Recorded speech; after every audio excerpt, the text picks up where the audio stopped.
I'm Isabel Singer. I am the chairperson of the steering committee for CMEG, so if you want to get involved in helping to plan some of these events, come talk to me after the panel.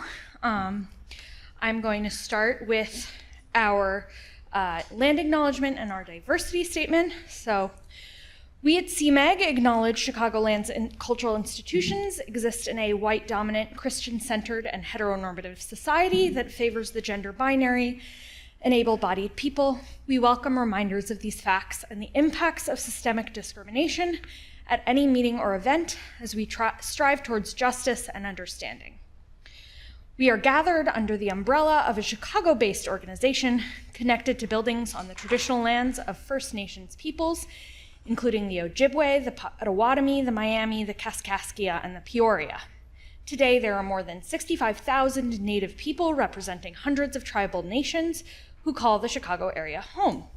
We ask you to join us in acknowledging and honoring the communities and their elders, both past and present, as well as future generations. We also invite you to acknowledge the ancestral caretakers of this land, of our role in colonialism, and to continue to educate ourselves on this history, and to take action to uplift local Indigenous peoples, which you can do by donating to the American Indian Center of Chicago or the Center for Native Futures.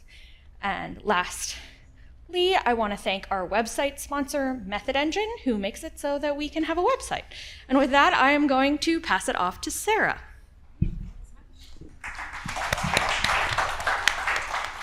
All right, hello everyone. So thank you so much for spending your Tuesday evening with us.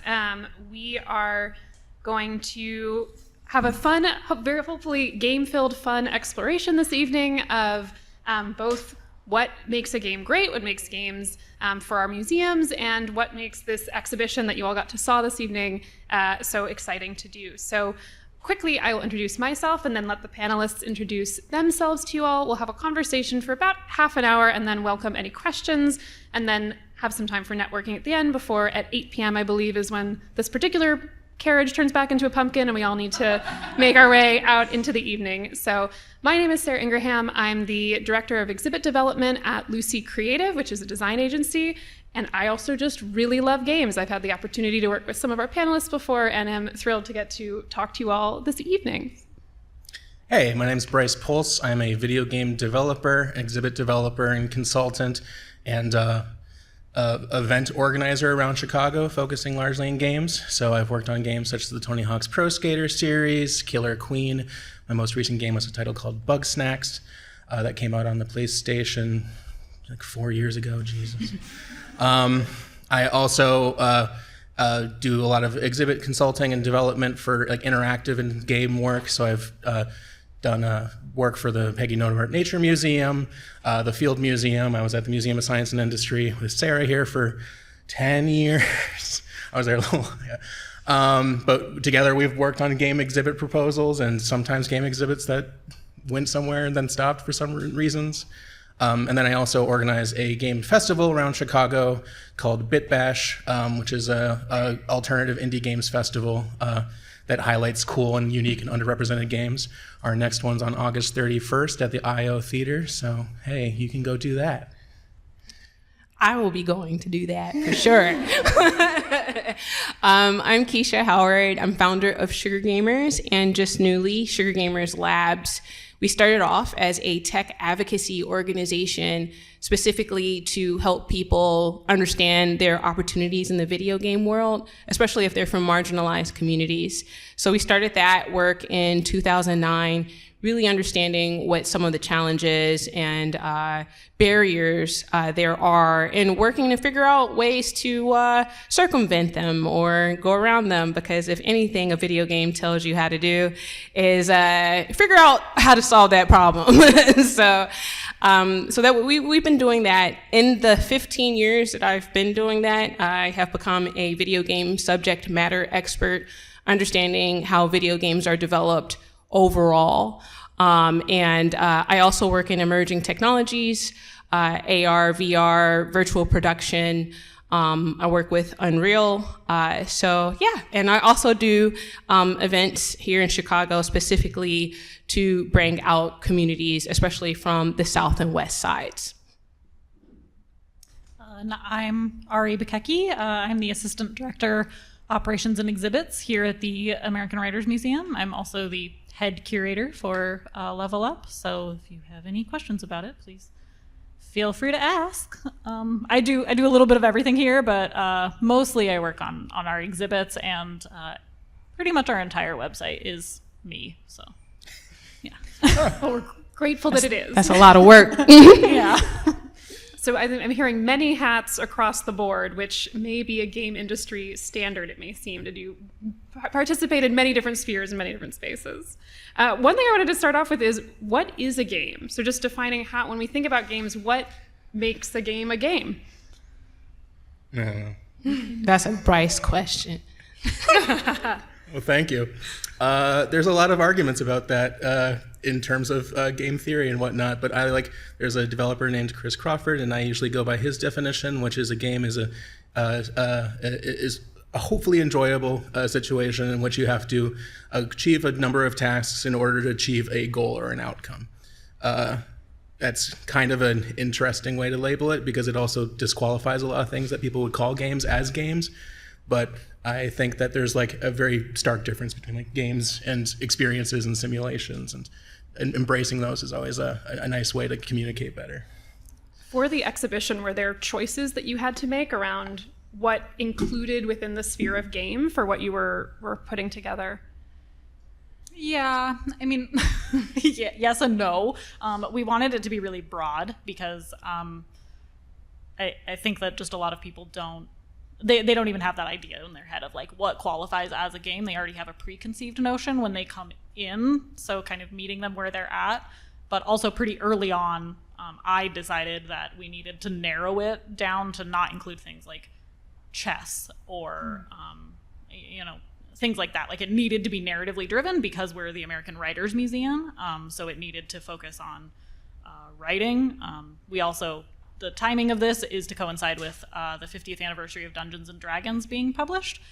So that was a pretty early indicator that we need to go with narrative games. It pushed everything toward role-playing games.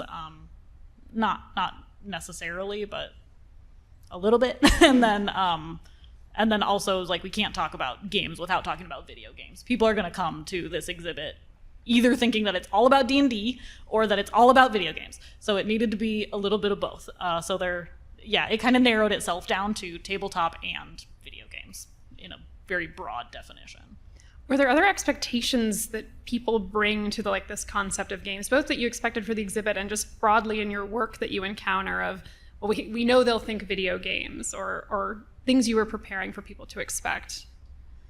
I think Keisha, you can probably speak to this a little bit more broadly, on a community level, but specific to the exhibit, I knew that people were going to come in and say, well, that's not writing. We have a certain set of people who come here and they very, very much think, oh, writing is novels and it's the literary canon, and that is it. They don't expect to see Tupac, who is here. They don't expect to see advertisements, which are here. They don't expect to see cookbooks, which are here. So one of the core goals of the exhibit was to just get people to acknowledge that game writing is writing and it is art. That was probably the biggest one, is just that people don't think of game writing as writing, period. But I don't know more generally if you have any. And for me, when it comes to games, it's where people find play, right? So, play is the most baseline. We understand play as kids, what's fun. And, for me, it's not a definition from anybody smart I know, but it's a simulation that allows you to play with something, but it lowers the stakes, making it a little bit more accessible and fun and, something that's a little bit more compelling to do. And that can be in anything. D&D is just a group of people storytelling. And, before there were the video games that D&D has turned into, it was just some pen, paper, and some dice. And people just around, agreeing to a set of rules playing. And we often forget that, anybody can make rules for play. you know? Anyways, but I try to meet my community where they are and where they're defining play for themselves. Knowing that, so you mentioned some of the event work you do with BitBash, are there ways that you find that allows you to, when you say meeting a community where they're at, and like what are those different avenues into play? Are there ways that you broaden what people think of as games through that work? Are there new avenues or connections that you find in the work that the two of you do in the many different spaces you're engaging in? I mean, for us, really, like the two goals of BitBash when we founded it 10 years ago. My God, that was 10 years ago. Anyways, but when we founded BitBash, the idea was kind of based on this event that we'd all gone to at GDC that was just like this. It was targeted towards game developers, but it was all these games that either people were still working on, just didn't really, were very small scale games, independent projects, or these unique kind of physical things that required like physical objects, or you like I think the year that we first went, there was a game where like you had to like lay in a little pop-up tent house and play a game on the ceiling and stuff like that. So our goal has always been to like take games like that, you know, unique experiences that not necessarily people could experience at home, or people might not have picked up on, or things that need like a lot of people, anything that would be more fun to play in a crowd. And then we try to use that to kind of expand the idea of what a video game is to our audience. Because a lot of people that come in either wouldn't call themselves gamers or play games, even though they probably do, or they, you know Call of Duty and Fortnite and you know, the kind of the baseline thing. So like, you know, we've worked with the Chicago Public Libraries and like their U-Media organization and stuff to bring kids to our events. And they all come in and they're like, what kind of game you want to make? And they all say it's a Legend of Zelda RPG or MMO, or it's a Star Wars MMO. And then they come to our event and they leave and like, I want to make a game where you're a squid trying to like make a sandwich. That's Octodad. It's taken, but something like that. So the question is like, what does it mean to meet my community where they are? And yeah. I mean, for me, it's really exciting.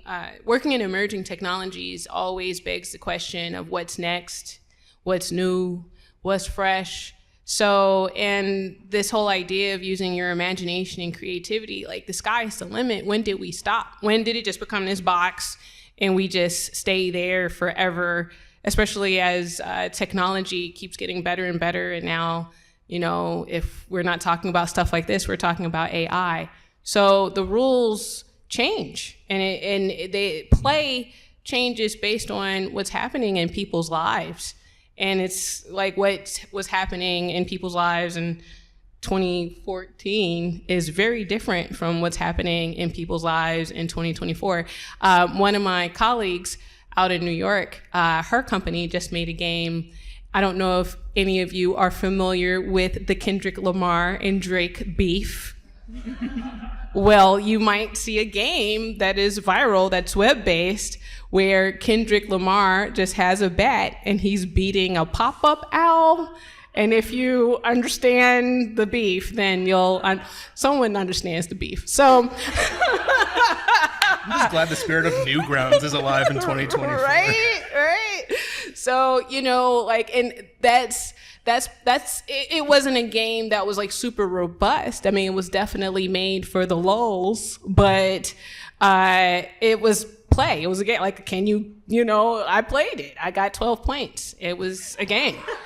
So, you know, and like it's like, wow, they made a game based off something that's now, and there's that shock and that awe and that surprise and that, you know, can I win, and that competitive spirit. And I don't think we stop at a point. We're supposed to keep going, and that's where the community is. Meeting them where they are is how do we play, especially with everything going on externally in our worlds. A lot of people think game developers just play games all day. But don't laugh, Brice. I know you play games all day. But the reality is we're all human beings, and games should be our entertainment, our escape, our connection point. So, just making games and talking about games that are cathartic for people is where I usually start. I'm like, oh, let's try this thing out, see what happens. I want to try it out. I'm very, very excited. But one of the things you said was, how it's a reflection of the time we're in, as we're the kinds of things that make us play. And this is something I think the two of you had talked a little bit about in the work you'd done on the exhibition, of feeling that, like, what is that chronology, knowing that the exhibition has that long chronology wall. How did that sense of history and how games have changed over time, did that come to be part of the structure of the exhibition? Well, the timeline just honestly came out of having some sort of organizing principle that people expected when they come to a museum. Chronology is an easy one that people expect, and it's an easy one. That gallery is really weird because you can enter from both sides, so being able to travel both from now back to the past versus the past to now was an easy way to do it. So that's on the practical side. That's why it's a timeline. I don't know. I guess something that did come up quite frequently was, do we talk about people like Gary Gygax, who was one of the founders of D&D, and he was not a nice person, to put it mildly. He's not a nice guy, but he's important, and the ideas that he put forward are still present in the gaming industry. So it's also looking at, like, who are the people whose stories didn't get told. So someone like Mabel Addis, she made a game in the 60s, and no one talks about her. Now they do, but she's only really recently been talked about. Or even Michael Pondsmith, like, the number of Black people that are excluded from the gaming space is astonishing. It was a huge deal even when the most recent edition of Dungeons and Dragons came out, and there was a Black woman representing humans. Ooh. Big steps, Oh everybody. I know. But so if we think that's a big step, that human beings look like human beings, then we can't just not talk about Gary Gygax, because his ideas are still happening. Like, women are still excluded from the gaming space, people of color are still excluded from the gaming space, like, overwhelmingly so. And yeah, so that was just something that I had to keep in mind while thinking about that timeline, was how do we bring in those stories that weren't told while also remembering all the things that people are going to find familiar. Like, everybody, well, maybe not everybody. Everybody I know knows what Final Fantasy is, and, like, at least vaguely remembers one, even if they've never played it. But I don't know. It's a little bit of a hairy topic. I don't know if you have anything to add, Keisha. I mean, I do. I think that the American Writers Museum, Ari, and the curation team was really great. And having this exhibit as far as narration goes, because it's a part of gaming that's not usually sliced out by itself. And, like, when people are thinking about gaming and thinking about play and so on and so forth, they're like, coding, programming, competition, content creation, ninja, I gotta be Kais and that. And maybe you can write a story and calm down, like, maybe you can maybe you can start there, and, like, you don't need anything to do that. You need minimal investment. You just need to invest in yourself and that time. And I think that the curation of this demonstrates, like, there's books on the wall, there's diversity in everybody that's highlighted, and it's like, man, all of these bits also go into games that most of us are somewhat familiar with. And isn't that cool that it's not, like, filled with screens, but still very compelling and important as this is a part of video game development. It's an incredibly ambitious and exciting goal of, how do we recast as a space for art and writing in games that isn't called out? How do we diversify how people understand an industry that often has been quite exclusive? Were there other goals for the exhibition, or were those sort of those are two ambitious big ones, so I don't want to put more on you, but what were all the scope of hopes and dreams when you guys were starting on this exhibition? Well, it's funny that you say that it's ambitious because I feel like most of the content team was like, why is it a goal that people go in and realize that it's writing? Of course it's writing. That's silly. I think that hopefully the gaming industry has already recognized that games are art, and has for a very, very long time. And the public just hasn't caught up with that yet. So it's funny that you say that it's ambitious because I think that insiders are like, that's not enough. You got to go further. But yeah, those were pretty much the two big ones. Yeah. It's a tricky balance. It's funny, the parallels. So I come from a science center background, so I view a lot of things through that lens, and some of the challenges of what is familiar to a scientist and is cutting edge is often very different to what we see in the general public. And the other one I was thinking about, because the term came up, was with science centers, it's often reconciling, does someone see themselves as a scientist? You mentioned the word gamer. Was this a thing you had conversations around? Was like does someone identify as a gamer, or what that means, thinking about this exhibit about games, knowing that like identity component can be such a tricky one for people?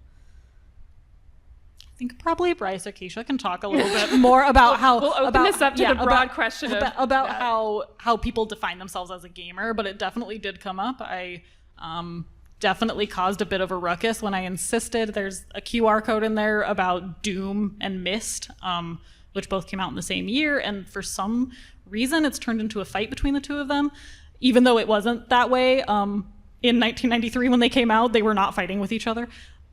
It turned into a whole thing when I insisted at the very end that Candy Crush is a descendant of Myst. I will fight you, don't. I saw some faces.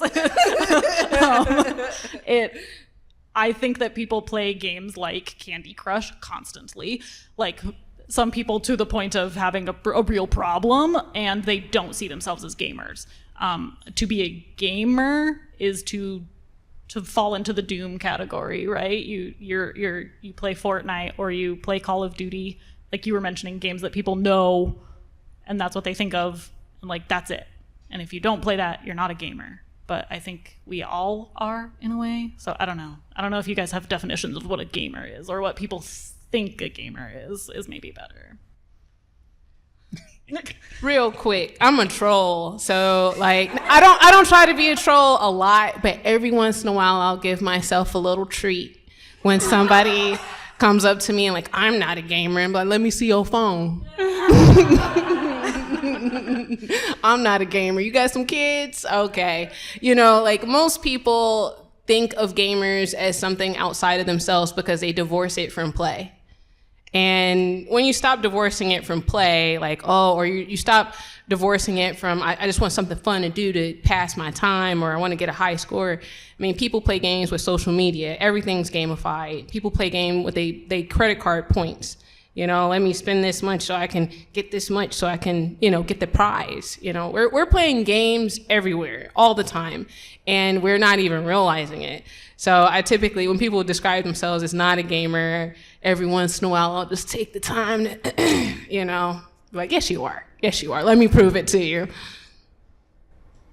Yeah, I think at any situation when you kind of arrive at that sort of thing, like, gamer is a really niche audience. They're just really loud. And like, if you ever experience like I already find it kind of inherently dangerous to identify your personality with like the things you enjoy, like running around being like, I love Star Wars, and like that's your identity is a little bit troubling. But like,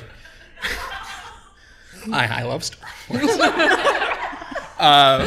So like, but like Keisha said, like, just because they're a very vocal population doesn't mean that they're a large one. Like, I would not call myself a gamer. I work in games, but I will tell you that I don't play them very much, and that means that I've never played like Elden Ring, and I have no plans to it whatsoever. But I can pull out my phone and I can show you that I've played 17,000 games of threes in the past 10 years. And so I play games, and like that is, again, like that's the market that BitBash tries to go for. I think that that's the market that museums and these things should be curated for, because there's far more of those people than the people that want to have like the Doom versus Myst Showdown Challenge exhibition, because I didn't know about that. Yeah, that's the thing. No showdown challenges. Got it. We'll do it. One thing I wanted to come back to, which you said earlier on, and we had a great conversation about when we were prepping for this, was how a game lowers the barriers, sort of like makes a situation easier to engage in and take risk and fail. I'd love to talk a bit more about like what that means in an educational or museum context. I think we had some really good discussion around how a game can really serve a unique purpose in educational and museum settings around this idea of lowering what it means to fail. And I know you've done, I think the two of you have both done some work in this space, certainly in some of your museum work. Yeah, I mean, there's very specific situations in which games can be used as like a good tool for education, especially in a museum context. Like I remember we did a study at one point about people who interact with digital interactives, like our touch screens and stuff like that when I was at MSI, and I believe the average time of interaction was 7 seconds. And that is not a good amount of time to teach people anything. But then like if you kind of bury down to it, it's because there's there's very specific things that games can do to educate. So like in terms of like biography or a historical figure, they're not great tools because like it's probably going to be trivia and you're like, what kind of hat did Lincoln wear? And you're like, okay, well I got that wrong. But there's situations, so any situation where you can learn something via problem solving or like creative exploration are kind of the two folds that like I think really games are best suited for. So like I did an exhibit for the Peggy Noebart Nature Museum and it was all about climate change and how to have an more eco-friendly lifestyle and how you can reduce your carbon output and stuff like that. So we just kind of made a choose your own adventure game, but at the end, we didn't tell you, you failed, start over. We gave you your outcome based on your choices. And so like you'd get to the end of the game, you're like, oh, you could probably do better. And we had like a rewind feature where you could rewind and try sections again. Otherwise, we were just like, well, this is how you've done. And that helps a lot. Or if it's, a more of an exploration sort of title, then like if it's just about learning how like rivers and deltas are formed and stuff like that, you can just give players a big old sandbox and do like a projection mapping thing like we built, and people can just dig around and play and explore and see how those things manifest. So I to put myself out of work, you don't always need a game. I think calling something a game from a museum goer, right? And you want to bring someone to a museum, like to me, again, gaming is just a great, I guess, Trojan horse or a great gateway to just begin a conversation. And it might not be the thing that happens right then and there. Someone plays a game, then they immediately know something. Nah. But it might open up the doors to the idea of different things because it's not so serious, right? When everything in life is so serious, it makes it just not a compelling way to spend your time for fun. But if you call something a game, maybe, for example, like I will be honest, I had never been to the American Writers Museum before this exhibit. And being here, I've actually learned a lot of things that are outside of that exhibit. I'm like, oh, okay, I should have known about this a while back. And my point is like, this was my gateway into this, right? And meeting people throughout these last weeks that the exhibit has been open. And, people talking about the cookbooks that are exhibited in there, or the cosplay, or the LARPing, or just any number of things that they are exposed to in just a couple of seconds that can open up the conversation or help people bond in ways that are way more long-lasting. I don't have anything to add to that. People are having incredible bonds that are long-lasting in your museum. It's all the things. We're all getting married. It didn't happen in the last couple months, but somebody did propose here, so that's very sweet. She did, and like we had pictures of them at the typewriters. It was lovely. Aww. Well, that puts a bummer on my next question, which was going to be, were there challenges you faced making this exhibition? But in both the game content, but also just the practicalities of putting together an exhibition, anything that that we can all learn from, essentially, from what you guys worked on? Yeah. Many learnings, the ones you're willing yeah. to share. Yeah. I feel like probably the one that, I mean, pretty much everyone here is at least museum-y type people. So you will understand when I say that I was working on a shoestring budget, like very, very, very low. My boss probably wouldn't want me to say how much, but not a lot.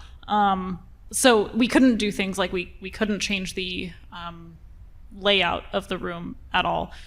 We couldn't change the layout of screens at all. Like it was just really set in like it has to be this way. Not every exhibit we do in that gallery is like that. That's just what happened with this one. Yeah, that was a big one. But yeah, I feel like we did pretty well though. I mean, like people are really excited about this.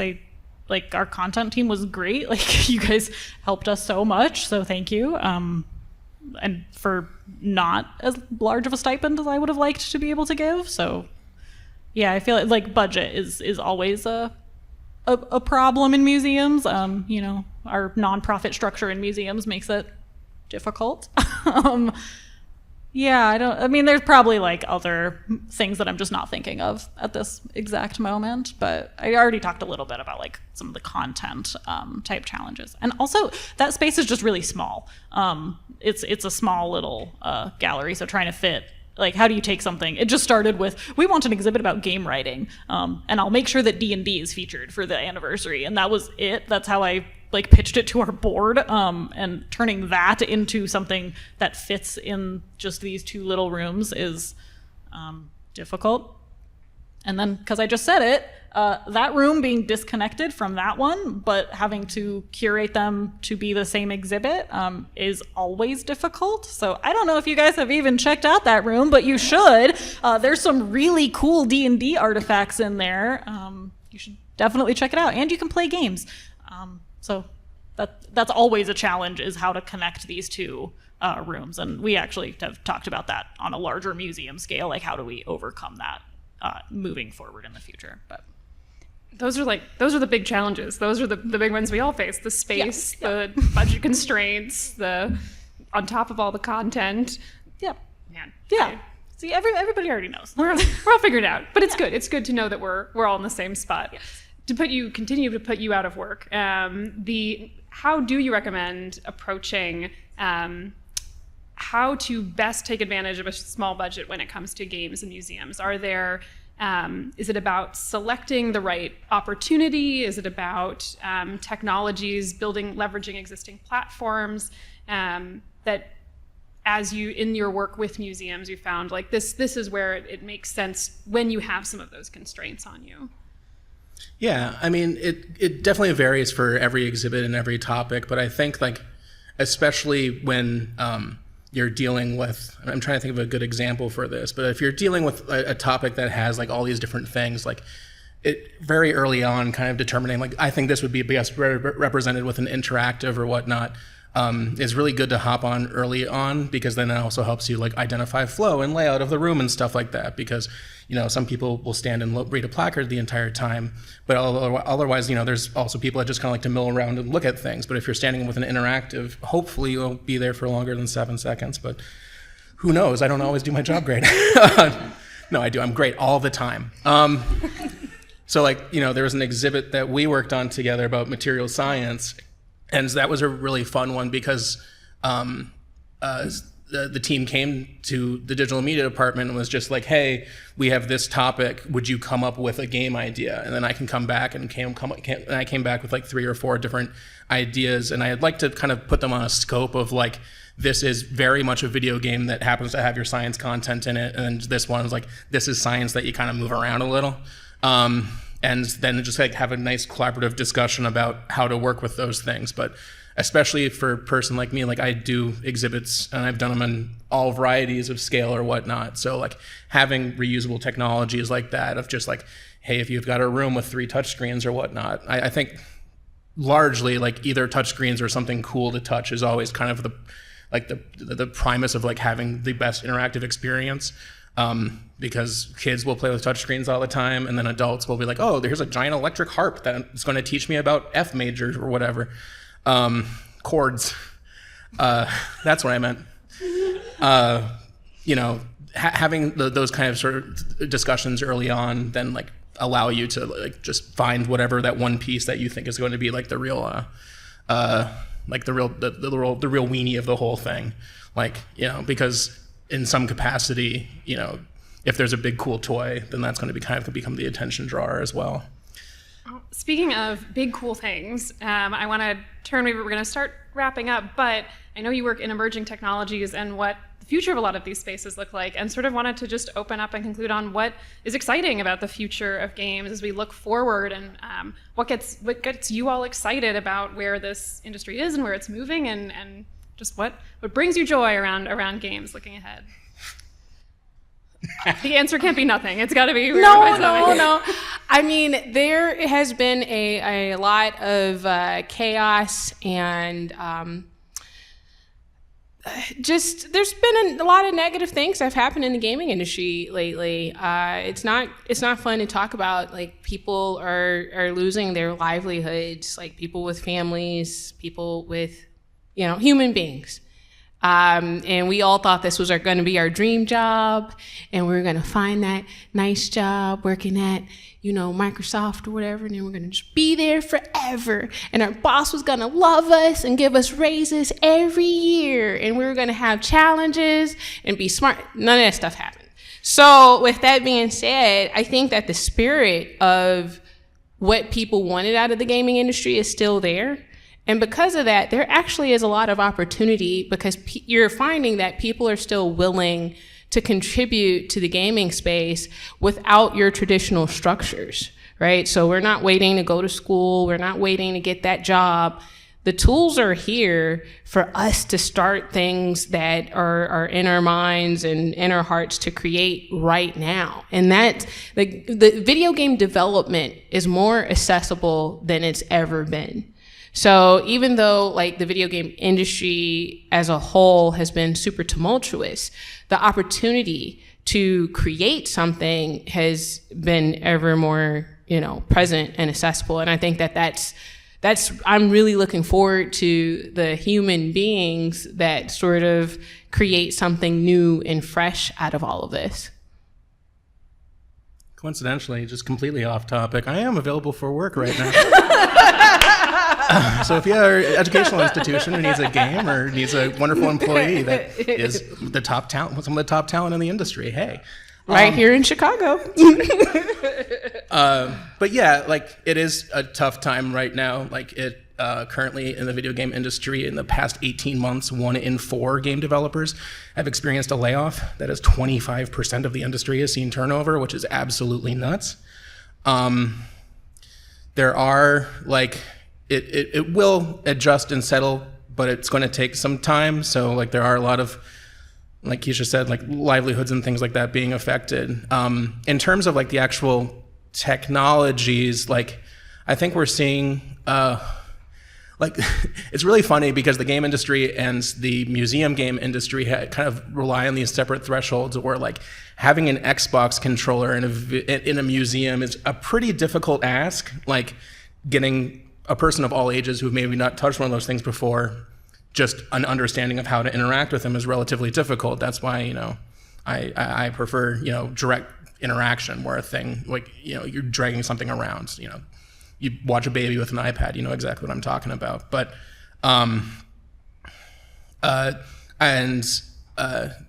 things like, VR and AR platforms can just be tough in a museum context because of facilitation. But I think there's a lot of interesting things happening just in the space like of film production that I think is going to be incorporated into museums really interestingly. Like once some of this more interactive live like volume technology, like how they shoot, a lot of television shows now, where you just have a gigantic screen behind you that can live update and replicate any sort of environment. Like once those become cost effective and also like interactable and whatnot, I think that there's a wider opportunity for some of the things that people really wanted to do with AR and VR in museum exhibitions to be able to do it on a larger context, because it's not just one person in a headset while having an experience while like 50 other people in line just watch a guy like this for a while. Everyone else can watch what that person is doing, and B, the facilitation is so much lower. So that's kind of the things that I hope I ever get to see come into a space. Leave us on one last note, which is anything in the exhibits we should make sure to see before we head off. We should find the room that we may not have noticed before. Go in that room. I guess so we didn't actually know that one of the donors who donated a ton of those Dungeons and Dragons artifacts, that's not all that's in there, but he didn't tell us which one he was giving us. He has multiple of the original. If anybody knows, the original Dungeons and Dragons came in something called the brown box. It looks like a wood grain box. And the one that we have in there, it doesn't say it on the label, so it's a little Easter egg for you, because we didn't know he was going to give us this one. It says T. Kuntz on it. That is for Terry Kuntz, who invented the monster, the Beholder, which is like a big floating head that has 10 eyeballs. It's very scary. Apparently he had a nightmare about it and decided to make it into a monster in a game. So yeah, cool. That's my little Easter egg for you. Very cool. Well, thank you all so much. A round of applause for our panelists. If anyone has questions, we'll take questions for a little bit. And I think it's a small enough room that you can just stand up if you have questions, and otherwise we'll keep exploring a network. Yeah. How do you all feel about sponsorships and product placement both within games and as ways of financing exhibits? Necessary evil. I don't necessary evil. Like, I mean, no one likes ads. No one likes being sold to. No one likes that. But how do you afford to do things? I don't know. You know, if anybody has any suggestions, I'm open to them. Yeah, did any billionaire benefactors happen to come out to the event? And a lot of hands back there, Rob. Go for it. Yeah, I mean, I've certainly been in situations in which, like, I've had, like, with BitBash specifically, we've had to deal with sponsors for a long time, and we've had some that were not, like, we had a camp-themed exhibition in 2017 that we had wargaming at. And so, like, there was just a whole bunch of booths about like watching birds, and then World of Tanks. But, you know, they gave us money for it and whatnot. But then there's also situations, like, very early on in BitBash's history, Red Bull came to us and they were like, we will give you $100,000. And we were like, what? And like, we love your event. It's perfect. We want to do something like this, and we want to tour it. We'll give you $100,000. It just has to be called, like, Red Bull Presents BitBash. And we're going to bring a fire truck with a DJ booth in the back that sprays water and have a wet t-shirt contest.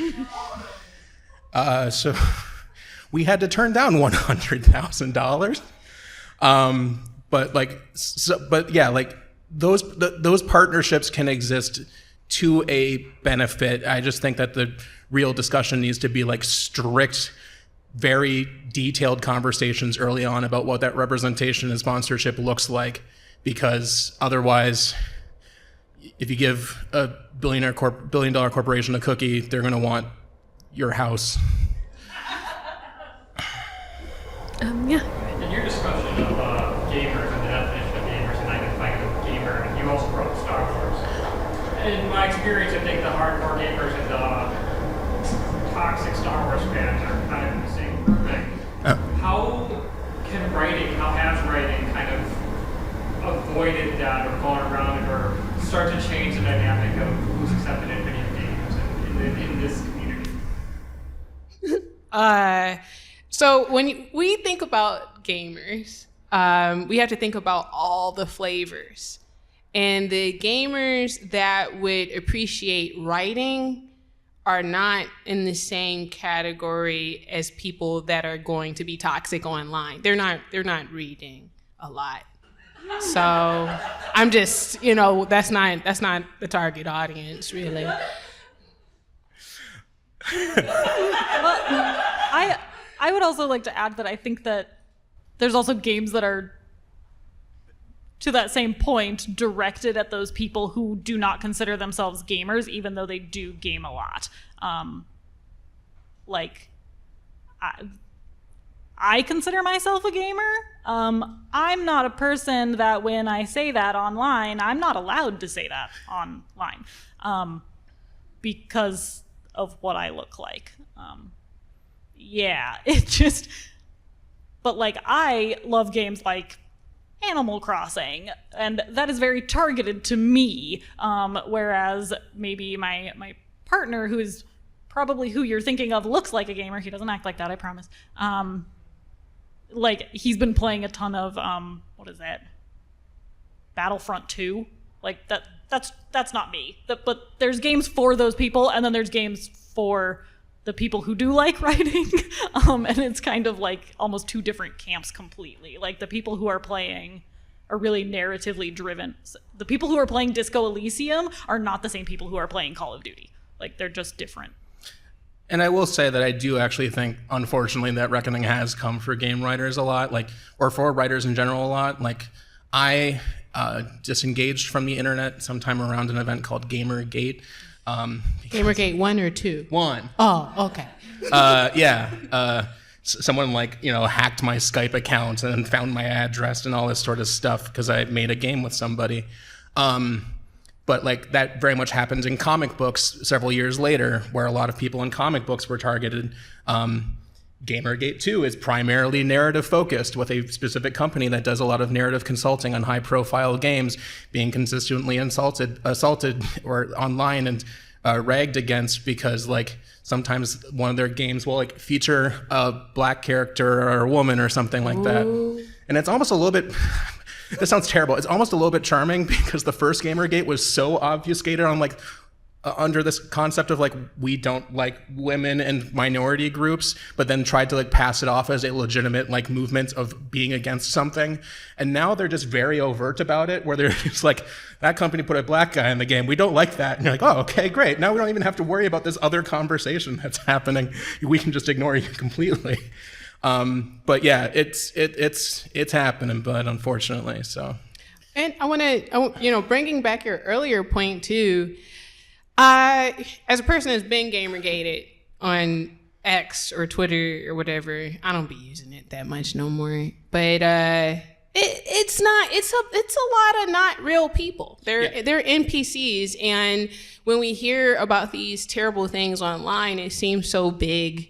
But they're really the minority of people that play games. We are the gamers. We are the consumers of this. The people that are notable in the space are pretty few. I've met quite a few of those people in person. None of that is apparent in real life. They're not. It's just an internet feeling that it's something that I'm not going to say it doesn't hurt people or harm people, but for me, I knew they weren't coming to Chicago South Side. Like, they're not gonna come dox me over there. I'm like, come on, they're not gonna bother me. Ride the green line. Right? Like, come on, let's do this. Like, I was able to turn it off, but for some people who had a different lifestyle, they weren't. Like, when your whole identity is tied up into your online persona, it becomes a whole different conversation, and then we hear about it, and it seems so big. But again, to Brice's earlier point, it's a minority, a loud, obnoxious minority. Everyone else is kind of open to what's next, what's new, what's safe, what's good. So yeah, whenever I have that conversation and like try to like contextualize any of those events or any of those kind of sparks of issues online or whatever, I always like to use the example of when people were outraged that there was a black stormtrooper in the first Star Wars trailer. When that article was posted on IGN, do you know how many tweets there were about people upset that there was a black stormtrooper? 2. Someone just wrote the article, and then everyone read the article and said, wow, I can get an article written about me if I have that opinion. That's how it works, so. Yeah, it's the digital space is, I don't know, it's really easy to make viewpoints big, which is why museums need to exist, that human beings come into as human. Like, I get the safety of digital spaces, but at some point you got to balance it out with real human connection. Do you guys have any advice on how to break into the industry? Not a good time. Make a game. Yep, that's it. Just make a game. Like, whatever tools you got, whatever you got, whatever it is, just make a game, catalog it, put it online, and keep doing it. One thing I find unique about the video game industry, if you really about this life, you just gotta do it, feast, famine, because it has not been, what's the word for it? Stable, consistent, safe. So, we as adults need to accept the truth of that and plan accordingly. And that's just, we have to be mature about it. But in order to be in game development, you have to develop games. That's it. Don't wait for nobody to tell you. Yeah, it's make your own stuff. That's number one with a bullet, and then share it and then keep doing it, because it is an industry that is thankfully a little low in terms of the barrier to entry, because not really many people care about secondary education. I got it and I enjoyed it for the networking opportunities, but I didn't learn anything I could have learned online. And then the second is be a well-rounded person in arts and culture and team working and stuff like that. So if you can collaborate with others as much as possible, play more than just games, watch movies, read books. I write poetry, all sorts of stuff like that. Because the more well-rounded of an artist you are in general, in terms of being informed about theory and concepts and stuff like that, the more people will be like, oh, great. So this person won't walk into my studio and say, I would like to make the Legend of Zelda MMO. How do you deal with I'm hearing about the Kendrick Lamar games. She knew about that beef. Games trying to stay relevant, or games trying to stay relevant, the development process. Because I know it's always the joke that whatever's popular in the biggest games is what a cool indie game was doing 5 years ago. How, especially as a museum or as a video game, keeping up with that trend. Because with social media and stuff, people a trend is gone in a couple months a lot of times. So try how to not seem like you're chasing the trend, but also trying to stay relevant to what people are doing. I would say kind of the same rules about art and fashion, right? Or making movies. Sometimes we see period pieces that are not on trend. Sometimes we make the trend. Sometimes we celebrate something of the past. Sometimes we create something of the future. What is it? Life is a reflection of art, or art is a reflection of life. So right now in this good year, 2024, there is no trend. There's no rules. The rules change every single day. I just, saw some new hashtags today that I thought were just spectacular. I can't even say them out loud, but they were some good hashtags. But it's not, because our technology, everybody can customize what they see and then fall into their echo chamber and think that's a trend, because that's going to keep us in the algorithm. So trends are just feeding the algorithm. It's not real, really. So it's you do what you're passionate about, but to your earlier point, just making sure that you're open to consuming other media. For me, it's collecting other people's stories, going to other people's events, understanding other people's approach to games, what they play. There's so many flavors of gaming, and the type of people that like the type of games are fascinating to me. My background is in psychology, so understanding, oh man, this person, I worked with the Wounded Warrior Project, and seeing former military play Call of Duty together was a very different experience than seeing a whole bunch of 14-year-olds do it. And just that difference and how they consume that game and how it's relevant in very different ways for them than it is for a child, and how some of that is problematic and some of that is, I mean, it's really complex. So there's not really a trend. It's, are you dialed into what humanity is really looking for, or what corporations are looking for? You might need a Red Bull, what T-shirt gun says, like, who knows? So who knows? I was like, you can spray me with the hose. And I'll do like for 50,000. I think the two things is that you kind of always have to, it's one of the facets of good design in any capacity, is constantly ask yourself the question, am I doing this because I feel like I have to? And if the answer is ever more than like 30% yes, then you're probably working on a bad idea that you just feel attached to for some reason. And that applies to creative applications. It applies to logistical applications. You know, I've worked on games where like we have developed an entire mode of a game, and then 4 months before it's shipped, just being like, we got to kill it. The only reason we're doing it is because we wrote it down in a design document when we came up with the idea, but it just doesn't fit anymore.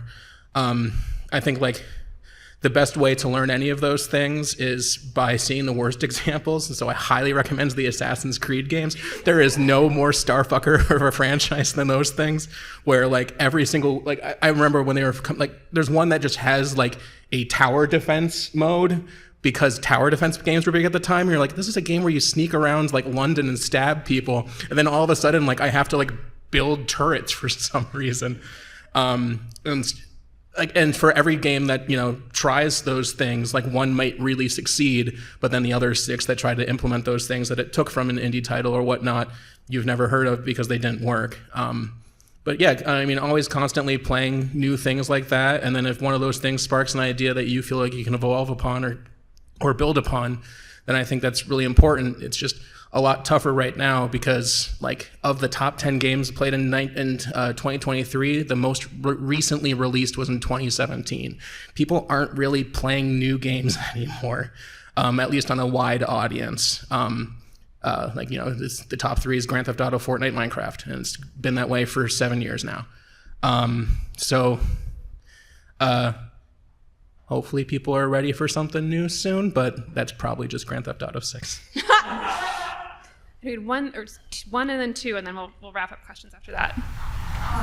For the exhibit, there's concrete history, like this person made this game this year. Then there's also how everyone received it and everything. And not in modern day, like you found out, learned, or even knew from experience about the discord between Doom and Myst.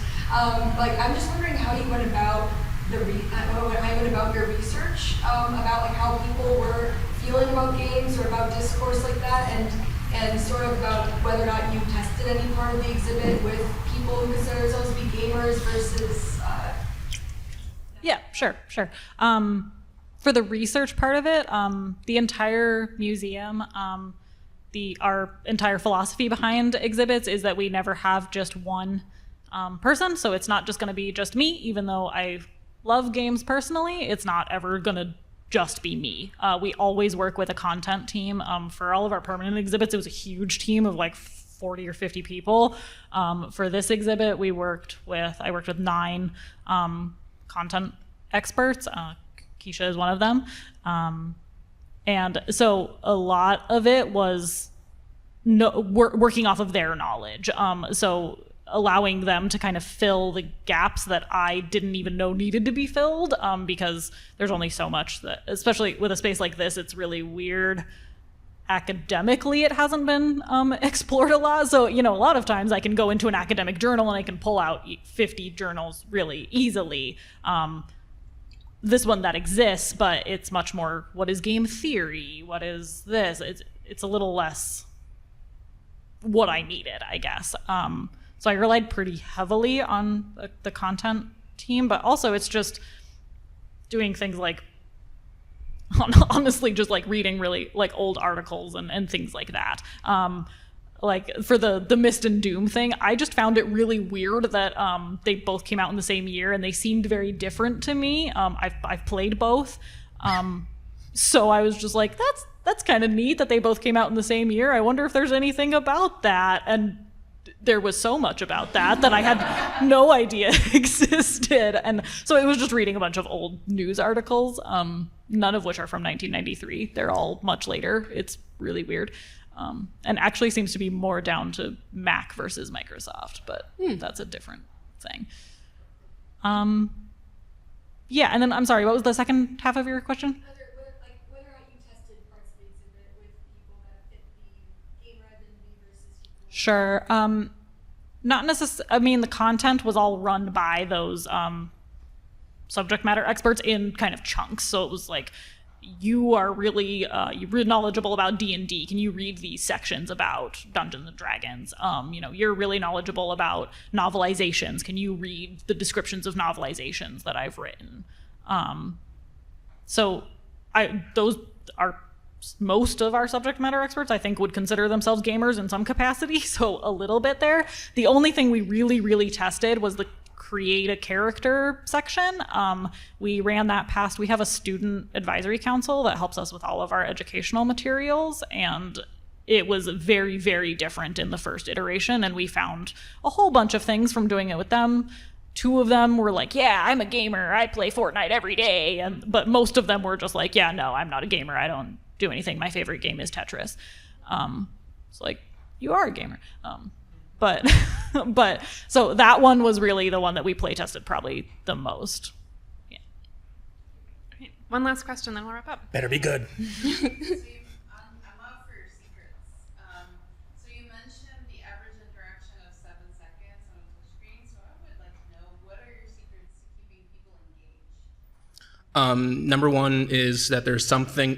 This is going to be the world's stupidest answer, because I'm going to say what came into my head and then I'll justify it. It has to be something fun to do. But what I mean by that is that it is something that is immediately fulfilling whatever interface that it is working off of. And so, like, I have made games that are played in like sand tables and stuff like that. A lot of the games that you find in museums are made in touch screens. So never use your interface to abstract another interface. It'll either confuse people or it'll bore people. So if the thing is that like you have to press a lot of buttons, build the buttons if you're going to do something like that. People just love direct interaction with whatever they do. So like whenever I make a touchscreen game, even if it is like a trivia thing, like the material science game we made was essentially like you have to figure out what elements make good magnets. But as opposed to like tapping on the periodic table or whatever, you had to drag the element from the periodic table and like move it over to like this testing center. And then when you moved it to the testing center, something would happen and you'd get a little bit more information. Then you have to move it over here. Like, people love toys, essentially. And I think all video games that are kind of within a museum context should be in some way kind of like a toy. Like, imagine the same, like, especially with a place like MSI where we were working with kids or whatever. Think of how they interact with other things that they use in their lives and then try to represent that. Like, I think the key part of any game that is in a physical space is the uniqueness and the accessibility of interaction. The one other thing I'll add, because it came up in our pre-discussion, was to look at successful mobile games, yes, particularly like monetized mobile games, because they face the same pressures of someone is going to do this for a very short amount of time, but we want to keep them doing it for a long amount of time, and the interaction has to be rewarding so fast. Right, so like the first 5 levels of Candy Crush are very easy and very satisfactory, and you cannot lose them.